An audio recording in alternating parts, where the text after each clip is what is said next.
Madame Anne-Gaëlle Baudouin-Clerc, préfète du département du Puy-de-Dôme, Monsieur le ministre Brice Hortefeux, vice-président du Conseil régional d'Auvergne-Rhône-Alpes, Monsieur Éric Gold, sénateur du Puy-de-Dôme, Madame Valérie Thomas, députée du Puy-de-Dôme, Docteur Michel Fanger, député du Puy-de-Dôme, Monsieur Jean-Yves Goudbel, je ne l'ai pas vu, mais on a annoncé sa venue, président du Conseil départemental, Monsieur Olivier Bianchi, maire de Clermont-Ferrand, président de Clermont-Auvergne Métropole, Monsieur Jean-Marc Morvan, maire d'Orsine, Docteur Jean-Pierre Brenas, conseiller départemental,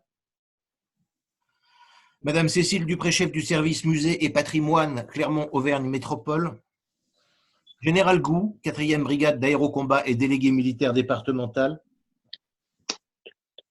Colonel Martinez, représentant le général Hoth, commandant de région groupement de gendarmerie, Monsieur Philippe Attia, de la direction départementale de la sécurité publique du Puy-de-Dôme, Monsieur Chaïm Corsia, grand rabbin de France, Monsieur le pasteur Jean Jambre, Monsieur Karim Djermani, secrétaire général de la Grande Mosquée de Clermont-Ferrand, Monsieur Michel Delmazur, président de la section Puy-de-Dôme des associations de combattants et victimes de guerre, Monsieur Dominique Chevalier, délégué départemental du Souvenir français, Monsieur Alain Leray, PDG de SNCF America, et Madame Claudine Kachadourian, présidente départementale de l'Association des Arméniens de France. Et tous ceux qui n'exercent plus de fonction officielle, mais qui nous ont tant aidés et continuent à nous manifester leur amitié. Sabino, tu m'as dit que Madame Campion ne pourrait pas être là.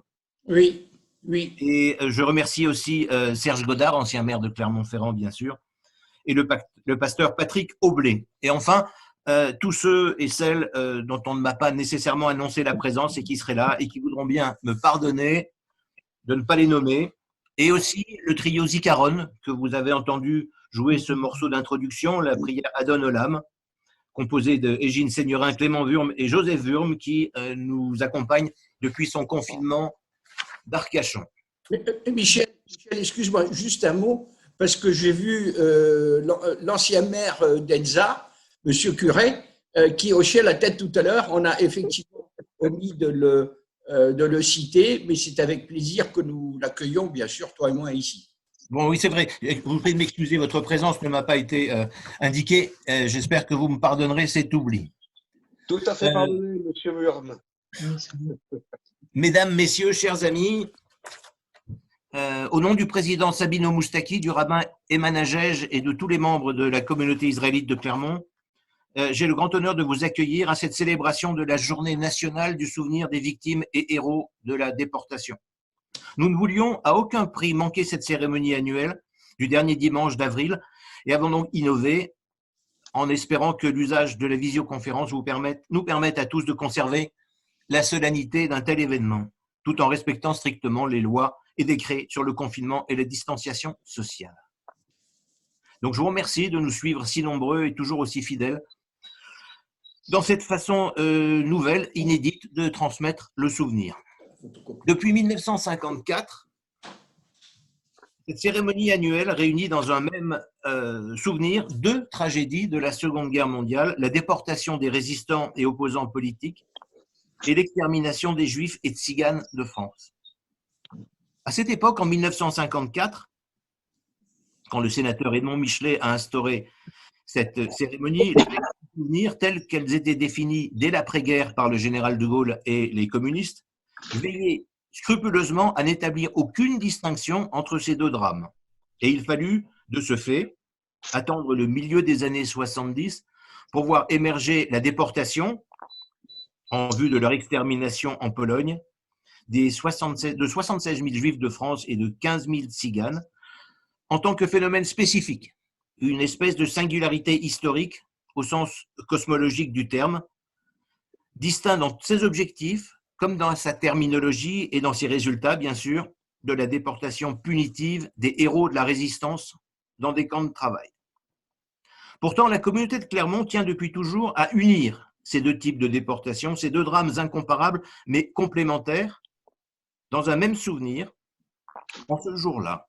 Malgré la proximité du jour de la Shoah, qui a été célébré mardi dernier en Israël, malgré l'anniversaire récent, puisque c'était le 19 avril de l'insurrection désespérée du ghetto de Varsovie en 1943, nous tenons à rassembler dans une même cérémonie le souvenir des 67 000 résistants, patriotes et politiques français déportés dans des camps de mort lente et de celui de l'extermination de 76 000 juifs, dont 16 000 enfants, de France, déportés dans des centres de mise à mort immédiate.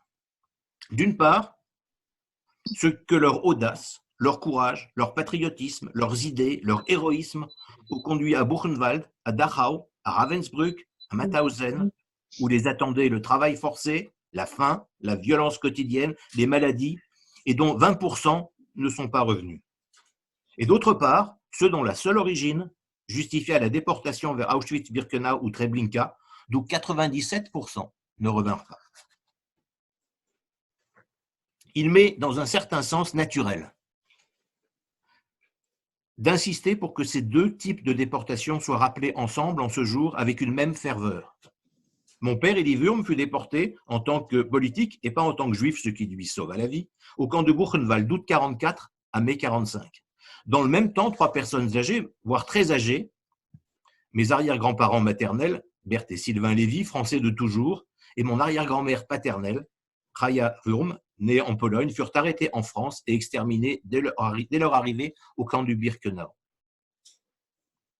Maintenant que les derniers témoins disparaissent et que les témoignages directs vont se faire rares, il nous faut vivre ce travail de mémoire de manière différente. D'abord, ce fut dans les années 40, 50, 60 les témoignages de Jean Quérol, de David Rousset, de Georges Semprun d'un côté, du film Nuit et brouillard. Et puis ensuite ceux de Primo Levi, Elie Wiesel, Imre Kertész, les personnages du documentaire Shoah, qui nous ont fait percevoir la double horreur inconcevable du système concentrationnaire et de la machine d'extermination des nazis. Et de ce point de vue-là, on ne saurait les dissocier. Et aussi parce que Imre Kertész, justement, prix Nobel de littérature, écrivait dans Être sans destin, n'oublions pas qu'Auschwitz n'a pas été liquidé pour avoir été Auschwitz, mais parce que la fortune des armes a tourné et depuis Auschwitz, il ne s'est rien passé que nous aurions pu vivre comme la réfutation d'Auschwitz. Et je citerai encore le philosophe espagnol Georges Santayana, disant « Celui qui ne peut se souvenir du passé est condamné à le voir se répéter ».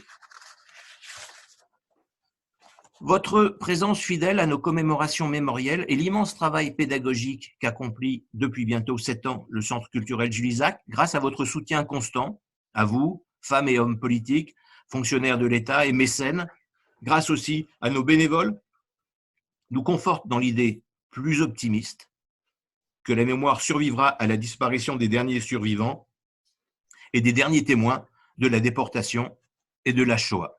Je vous remercie.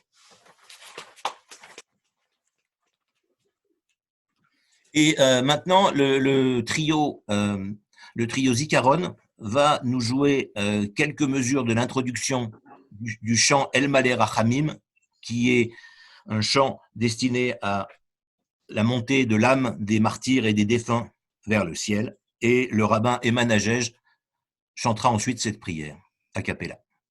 Le trio, quand vous voulez.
אל מלא רחמים שוכן במרומים.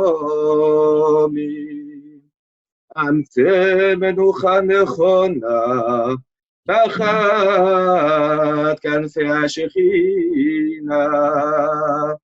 במעלות קדושים, קדושים וטהורים, כזוהר הרקיע, מזהירים את כל הנשמות.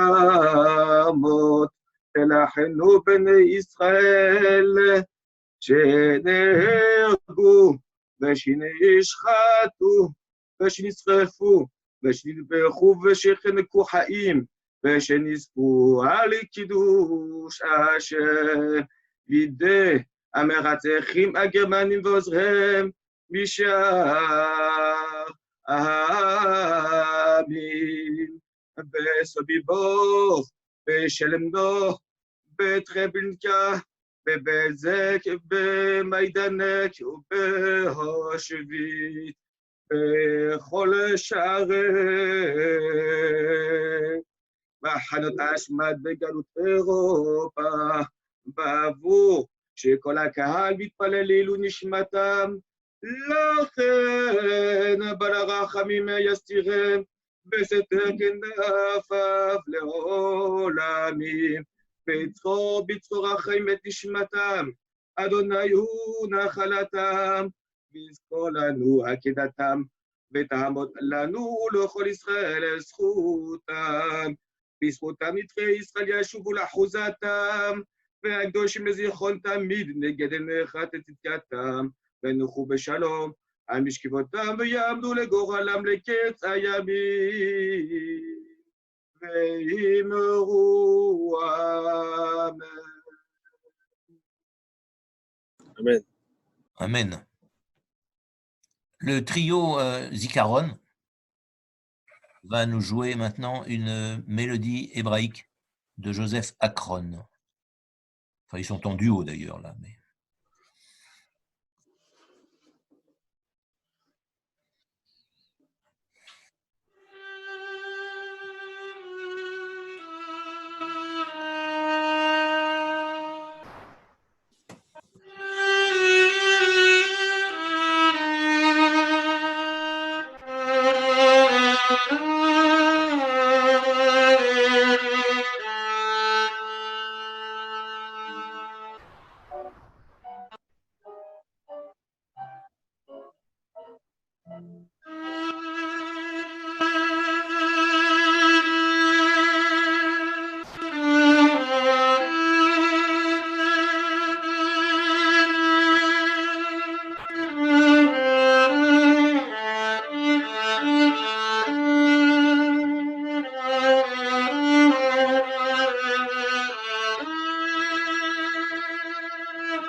Prions pour la République française. Éternel, Maître du monde, ta providence embrasse des cieux et de la terre. La force et la puissance t'appartiennent.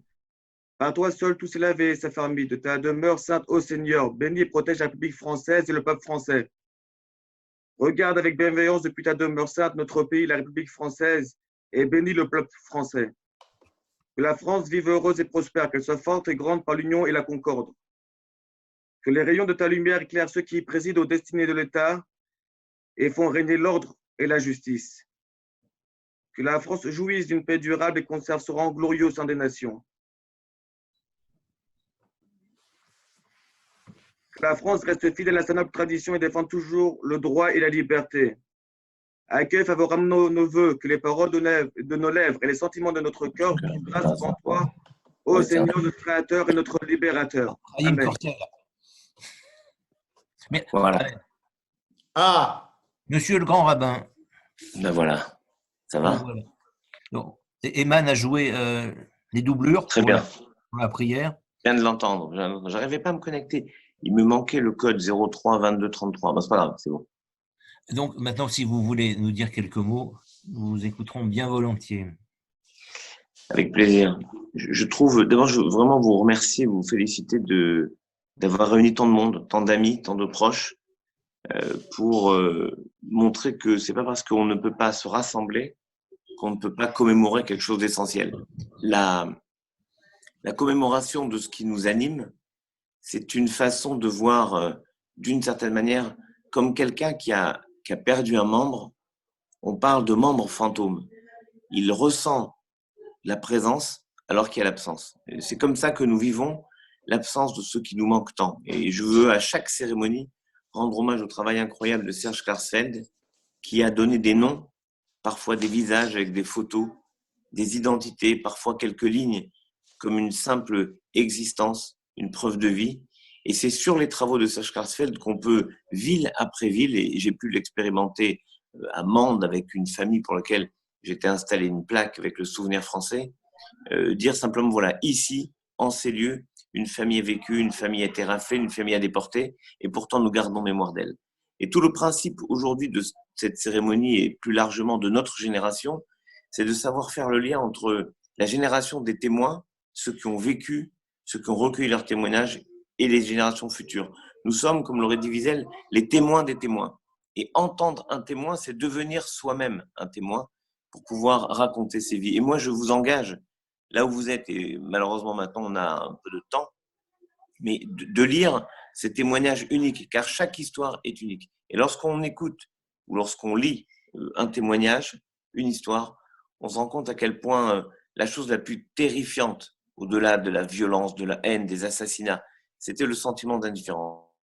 Je ne veux pas redire ce que d'autres ont dit avant moi, et peut-être mieux que moi, mais je suis certain, comme le dit Wiesel encore une fois, que l'inverse de l'amour, c'est pas la haine, c'est l'indifférence. Et face à l'indifférence qui a fait tant de dégâts, lorsque les gens tournaient le regard, c'est exactement ce que dit Chantecler dans le roman de Renard, maudits soient les yeux fermés. Si on ferme les yeux sur la souffrance des autres, la souffrance du monde, cette souffrance nous revient en boomerang. Et donc, refuser l'indifférence, c'est se sentir concerné par tout ce qui peut se passer dans le monde. C'est être concerné par toutes les misères, tous les manques.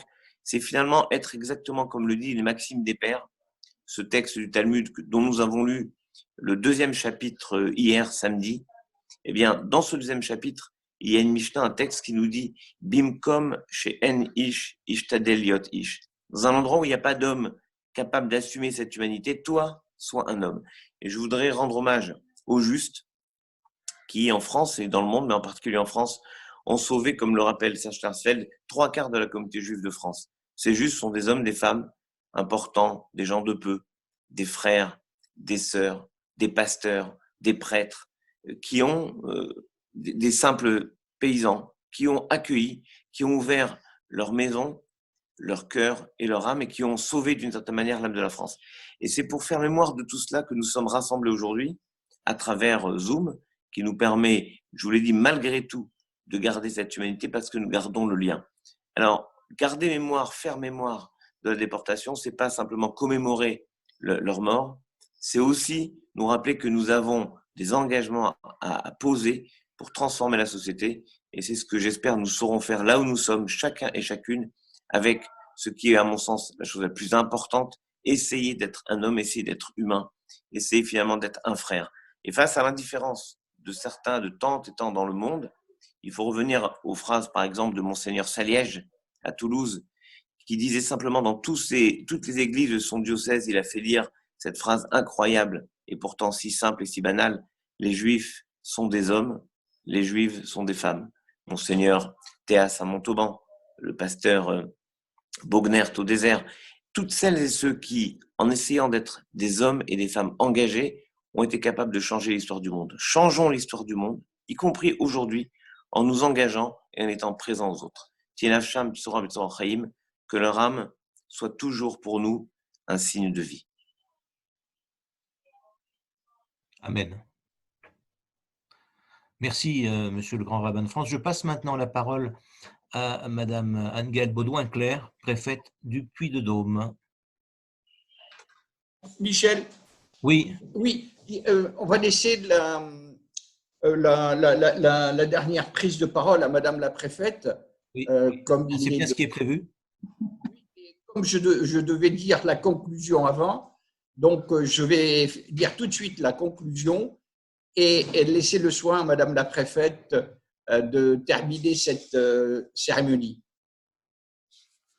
Mesdames et messieurs, les participants à cette cérémonie virtuelle, grâce aux nouvelles technologies, grâce à Zoom, donc mes chers amis, je voudrais vous remercier vivement pour votre fidélité à vous joindre à nous pour la commémoration de l'assassinat, de l'extermination des 6 millions de victimes juives par les nazis. Je voudrais également remercier les équipes qui ont permis de réaliser cet exploit technique, parce que pour nous, ça a été un exploit. Nous ne sommes pas des professionnels, mais nous avons réussi effectivement à commémorer cette journée de la déportation. Le virus qui sévit partout dans le monde a failli nous en priver. Nous devions respecter les consignes gouvernementales et faire en sorte que les liens qui nous unissent ne soient pas distendus. C'est pourquoi nous nous sommes mis au travail tout de suite pour mettre en place cette solution. Nous ne voulions surtout pas que cette date passe aux oubliettes. Je suis heureux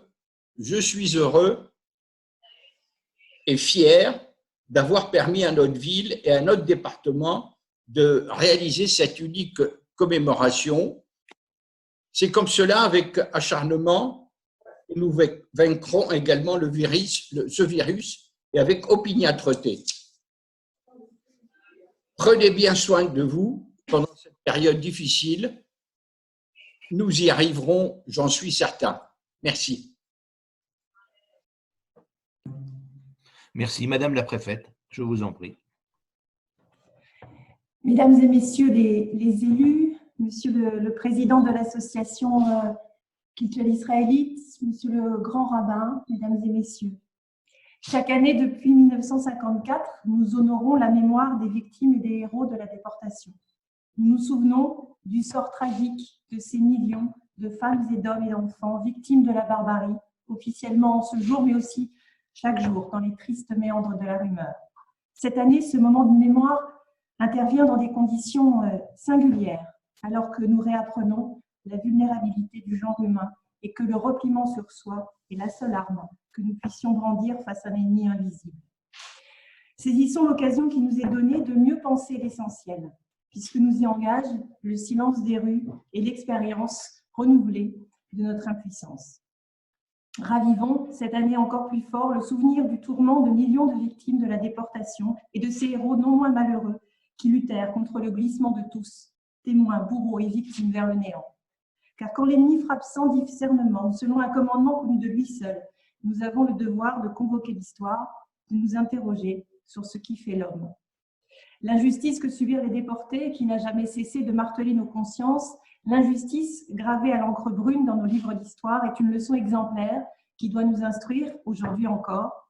Mesdames et messieurs, puisque les événements nous y invitent, pensons à nos morts, aux victimes et aux héros.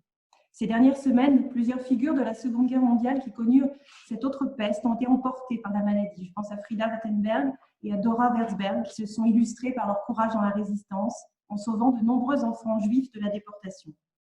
Maintenant qu'elles ont disparu, leur place est désormais ineffaçable dans nos mémoires, pour les actes qu'elles ont accomplis, pour l'expérience qu'elles ont prolongée, pour ce qu'elles portent d'immortel dans une histoire en quête d'humanité. L'expérience des résistants, des déportés, d'abord clandestines, porte un message que nous savons inaltérable, des valeurs que nous pouvons aujourd'hui revendiquer, sans crainte et publiquement. Les héros et les déportés disparus en ces années sombres ne connurent pas le privilège de défendre l'évidence et la plupart d'entre eux en moururent. Nous souvenir, j'en suis convaincue, c'est rendre l'hommage à des convictions qui ont été défendues au prix de la vie. Nous souvenir, c'est transmettre à nos enfants le témoignage de l'héroïsme que chacun d'entre nous peut porter en soi. Je me garderai bien de confondre dans un même élan les heures tragiques de la déportation avec la lutte que nous menons contre la pandémie. Mais permettez-moi de discerner dans le bouleversement à l'œuvre de nos repères une inclination à renouer avec les fondements de l'humanité. Puisque les artifices qui engourdissent s'estompent, que l'inquiétude règne parmi nos concitoyens, que la peur de la maladie tend à se muer en peur de l'autre, que la recherche d'exutoires s'insinue parfois dans de nouvelles impasses, et maintenant que nous pouvons engager l'inventaire de nos convictions et nous interroger sur leur vigueur comme sur les dangers de leur corruption. Pourtant, le président de la République l'a rappelé, jamais de telles épreuves ne se surmontent en solitaire, c'est au contraire en solidaire, en disant nous plutôt qu'en pensant je, que nous relèverons cet immense défi. Pour avoir subi le fléau qui cingle confusément, mu par une main aveugle et barbare qui nous appartient de ne jamais réveiller, pour avoir connu tant de souffrances, la communauté juive connaît les égarements de l'humanité. Elle connaît aussi la générosité et les emportements des alliances fraternelles. Alors merci à vous encore une fois de nous avoir fait partager ce moment de fraternité, ce moment de partage à distance d'ordinateur et grâce à Zoom, mais en partage à la fois de mémoire et de cœur. Merci à tous. Je vous remercie sincèrement, Madame la Préfète. Cette cérémonie va se terminer par un hymne de clôture, le chant Osé Shalom, joué par le trio Zikaron. Et ceux qui le souhaitent peuvent bien sûr mettre leur micro en route pour accompagner ce chant célèbre. Trio, à vous.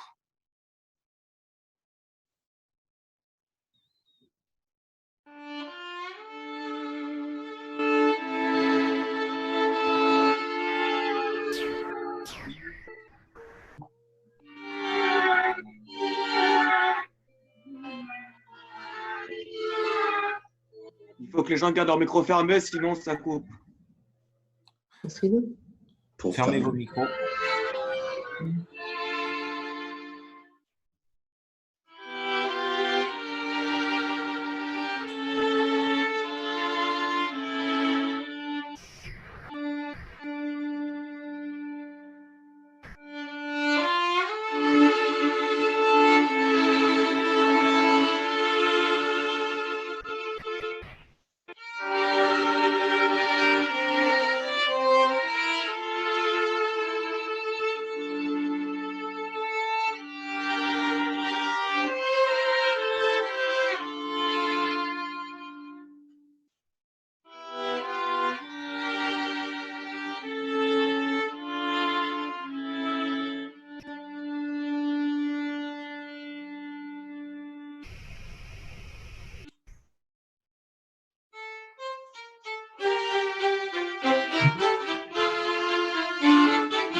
Merci. Merci à tous et à toutes. Merci beaucoup, Madame la Préfète, Monsieur le Grand Rabbin de France et toutes les personnes qui nous ont rejoints aujourd'hui pour commémorer cette journée. Et à présent, la cérémonie est terminée. Merci beaucoup à chacun de vous. Bravo. Merci. Merci. Bravo, Merci bravo. beaucoup. Merci beaucoup. Je vais couper Merci, au revoir. la réunion. On a vu Odel, on a été ravis de voir.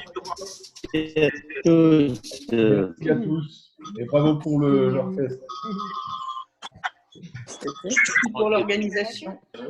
Merci. Merci, Madame Deloin. Au revoir à tous. Merci, beaucoup. cher Sabino. Merci. Merci pour l'invitation. Merci à tout le monde. Merci. Merci à tous et bon dimanche. Bon dimanche, merci.